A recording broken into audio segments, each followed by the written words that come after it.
యేసుక్రీస్తు వారు గురించి ఎందుకు తెలుసుకోవాలనంటే, యేసుక్రీస్తు వారు ఈ లోకానికి వచ్చిన కాటి నుంచి ఆయన ఎంతో మందిని బాగు చేశాడు.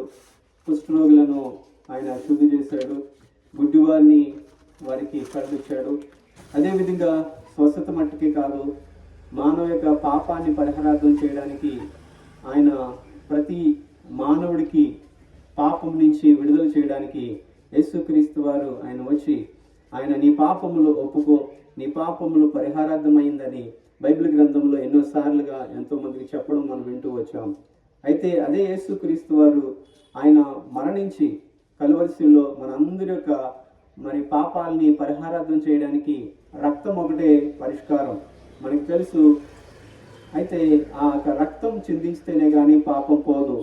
అయితే యేసుక్రీస్తు వారు ఆయన యొక్క సొంత రక్తం, ఆయన పవిత్రమైన రక్తం, ఆ రక్తం చిందించడం ద్వారా మనందరి పాపాలని యేసుక్రీస్తు వారు కలువరిశిలో పరిహారార్థం చేశాడు.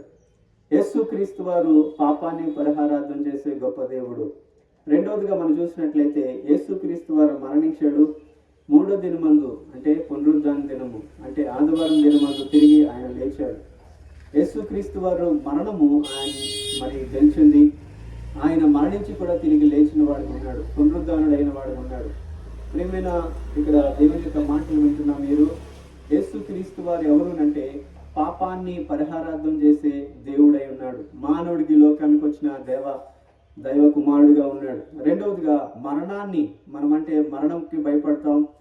అమ్మో మనం ఏదైనా బయటకు వెళ్తే యాక్సిడెంట్ అయి చనిపోతామేమో, లేదంటే ఎవరో నన్ను చంపేస్తారేమో, లేదంటే మన యొక్క రోగాలు మనం చంపుతాయేమో అని మనం భయపడతాం.